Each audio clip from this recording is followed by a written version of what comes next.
Good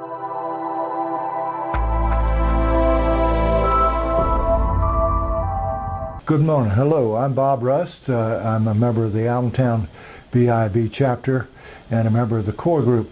I'm with Mr. Ed Samuel, who is the coordinator with one of our newer chapters, which is literally on fire in my viewpoint in any event. And we're here to talk about a policy that we had when we originally started. One, that is that if you could not attend a meeting, you should have a substitute step in for you. Ed picked up on that and has refined it in a significant way. And he's going to talk about that, and I'm going to just go back to our basic attendance policy. So Ed, I'm going to throw it to you, sir. Well, you know, what I say to all the members is you have to show up. And one of the reasons showing up becomes just so fundamentally important, because you can't be fed and you can't feed others if you're not there.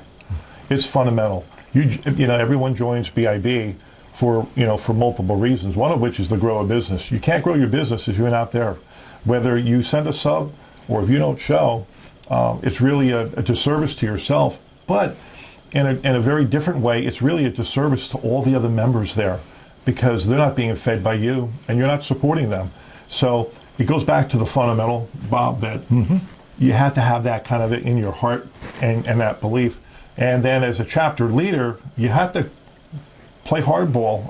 I don't know, I hate to use that word, but you know, if somebody misses a meeting once, twice, call them up and say, hey, what's going on? But not calling you as the chapter leader, not attending, no communication. After a couple of times, I can just tell you from my personal experience, you know, I have very little tolerance. Love the person, but this may not be a fit if it can't be a priority made at least twice a month, Bob. And Ed has brought that energy and that diligence to us, reawakening why we did in the first place have the attendance policy put in place. But more fundamentally, he's taken the substitute policy and has refined it. Can you tell us a little bit more about that? Sure. You know, we have just about 100% attendance at every meeting.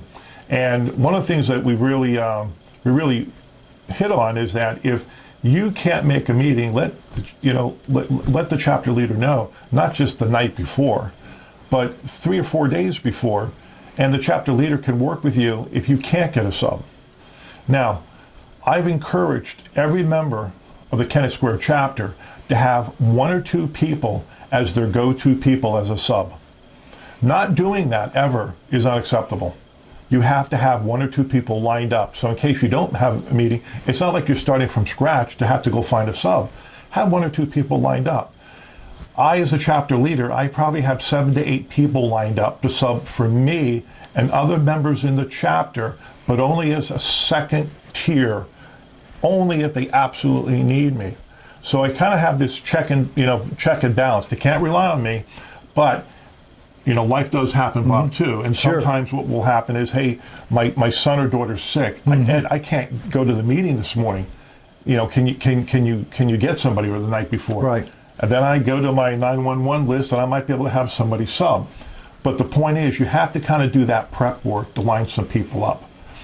One big thing that I've noticed is that people get so fixated on, I have to talk to somebody that I know really, really well, who's a business owner. And I say, scratch this whole notion. Talk to people, ask them to sub, because most people I've found, they find it an honor to sub for Mr. Russ if you couldn't make it. They find it an honor. And then start to be much more open to it. I've had people come, sons and daughters come to substitute that someone couldn't make. I had their pastors come. I have their friends from church come. They're not even business owners, and they're coming. Sometimes it's a beautiful thing when you can get another business owner to come who's not a member, because then that person might become a member. Right? So these things are fundamental. How does it work? I mean, if I'm a substitute, what do I need to have in order to sub for you?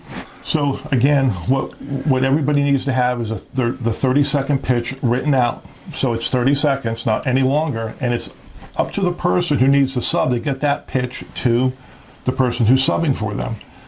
we make sure we have those, because once they're done once, Bob, they really don't, you just change the name. Sure. Other than that, it's only, it doesn't take, probably 10 minutes to write it out. Okay. And that becomes really the only pre-work that someone has to do to give it to a sub.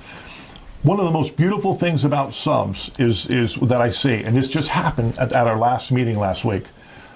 Our electrician couldn't come, and his entire crew was in an emergency, so he couldn't send anybody from his firm. So, Ed, can you help? I found a person that came in to help. The 30-second pitch was already done, but here's the beautiful thing. The person that came in to sub was a person from Delaware, actually. Never went to a BIB meeting. Not only did he sub, he also gave his pitch. But the most amazing thing about it, the person that he subbed for, well, guess what? He needed an electrician. So the electrician who couldn't make it got a referral right after the meeting, and somebody at the group went to this person saying, I need your help. And the beautiful thing, how God kind of aligned it all, is that now this person just sent me a note. He wants to apply, become a member of the Kennett Square chapter. There you go. So there's just, these opportunities abound. Now, if I understood you, if I'm subbing for you, besides doing your 30-second commercial, I get a chance to talk about my business as well. Absolutely. And that's how that kind of synergism takes place. Absolutely. And as a chapter leader, you have to be really careful about this one thing. You can't have somebody come and sub where that seat is already filled. And I've had people say to me, hey, Ed, I'm going to have this person sub. And I look at it and say, you know what? 50% of what this person does conflicts with that member of our chapter. And I've said no a lot. So don't think sub is just an automatic yes, Bob, because you have to be careful, because you bring a sub in, they compete with your real estate person, and you as the chapter leader didn't know it. It's very awkward, and it's not a good situation. So subs are really good, but they also have to be filtered. And I always ask members that if they're going to send a sub, who are they in advance of the meeting? I want to take a look at their background, or my membership lead that I have on the team will look at the background to make sure there's no conflict. So Ed, I hear you saying something to the rest of our chapter coordinators. If you're not doing this, it's really important that you do that kind of follow-up, that follow-through. Absolutely. If this was, it's not hard work. It will take a little bit of time, but if you do some of these foundational things, Bob, you'll find that you kind of plant a seed at your chapter, and everybody's thinking that way. And then what happens? This one amazing thing happens is that everyone's bringing a sub if they can't make it, and then if you don't bring a sub, you're feeling some, let's just say, God peer pressure to find a sub, and that's what we want. We want everyone kind of in the same wagon or in the same direction with God in mind. That is great. Well, listen. Let's wind it up. Why is it important to attend or have someone attend for you every meeting? You have to show up if you want to be blessed and to bless. That's a good summary.